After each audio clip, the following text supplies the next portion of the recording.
teknik modifikasi cuaca. Saya akan menelisiknya eksklusif.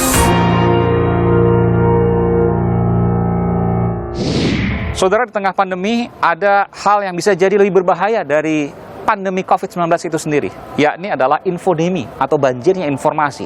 Entah mana yang fakta, entah mana yang berita bohong atau berita yang sesat.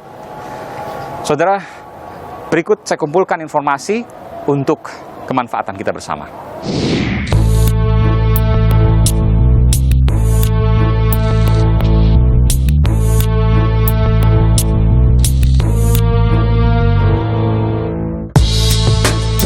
Menurut saya sih kayaknya nggak ada loh, Mas.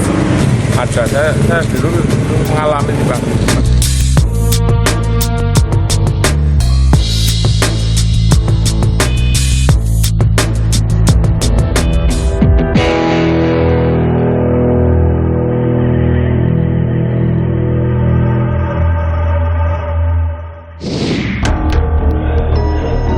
Di tengah melonjaknya kasus COVID-19, dunia juga menghadapi disinformasi alias informasi palsu yang berkeliaran terkait pandemi. Badan Kesehatan Dunia WHO pun menganggap disinformasi sebagai infodemi yang masif, memperparah pandemi dan mengakibatkan jatuhnya korban. Lantas, apa itu infodemi? Infodemi diartikan sebagai kondisi banjir informasi pada saat wabah. Istilah infodemi pertama kali terdengar kala merebaknya virus SARS di Tiongkok 2003 silam. Pada saat itu, jurnalis dan pakar ilmu politik David Rothkopf memadukan kata epidemi dan informasi. Berawal dari sebuah krisis kesehatan di Tiongkok, epidemi informasi membuat SARS menjadi bencana global. Sebagian infodemi menjadi musuh utama pandemi. Infodemi dapat picu kepanikan akibat rasa takut berlebihan yang tak berdasar, atau sebaliknya, abai terhadap wabah yang akhirnya memperluas penularan. Tidak hanya itu, infodemi bisa timbulkan rasa benci terhadap kelompok tertentu hingga menyulut perselisihan hingga konflik.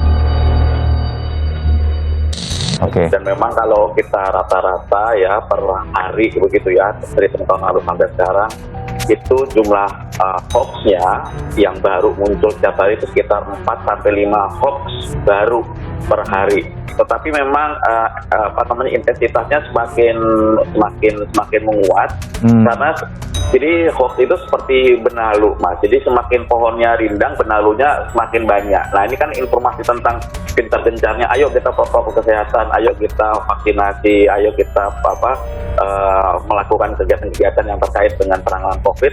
Nah, benalunya juga semakin banyak. Jadi sebenarnya itu seiring sejalan dengan pertumbuhan informasinya itu sendiri ya. Infodemi semakin deras mengalir. Per 20 Juli lalu, setidaknya ada sekitar 1.870 konten hoax, berita bohong terkait vaksin COVID-19 yang di-take down atau diturunkan oleh Kementerian Komunikasi dan Informatika. Nah, biasanya hoax itu akan meningkat tajam ketika ada satu hal atau informasi yang dianggap oleh masyarakat itu ambigu atau ingin tahu gitu, tetapi informasi mengenainya tuh masih sedikit gitu. Contoh, pada bulan Maret 2020 kita bisa membayangkan ada pemberitaan di media online itu lebih dari 20.000 per bulan hanya untuk bicara tentang hoax COVID. Karena apa? Masyarakat itu pengen tahu sebenarnya corona pada saat itu. Corona itu apa? Harus ngapain gitu. Dan informasinya tuh berseliweran dan akhirnya ini hoax atau tidak gitu kan. Memilih untuk tak mendengarkan informasi sama sekali, apakah jalan terbaik? Jawabannya bukan. Alih-alih hanya kedamaian palsu di tengah kondisi yang masih darurat di luar sana. Jauh di atasnya. Oh ya? Jauh di atasnya. Bahkan dampaknya juga jauh lebih merusak daripada hoax ketika Pilpres.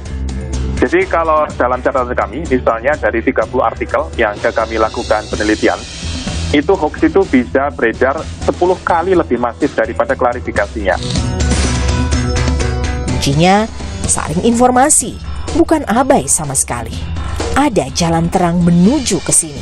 Kemampuan mengolah dan memahami informasi alias literasi jadi kunci. Saudara, menyetop informasi yang berupa fakta adalah sebuah pilihan. Tapi jika yang ditujukan adalah ketenangan, maka yang didapat adalah kepalsuan. Karena sesungguhnya yang berada di luar sana jauh berbeda. Saudara, saat ini ada kedaruratan yang harus bersama-sama kita selesaikan. Tidak bisa hanya pemerintah atau satu pihak saja. Caranya bukan justru lari dari kenyataan, tapi ada satu cara: menyaring informasi dengan literasi untuk kewaspadaan, bukan kepanikan. Saudara saya Aiman Wicaksono.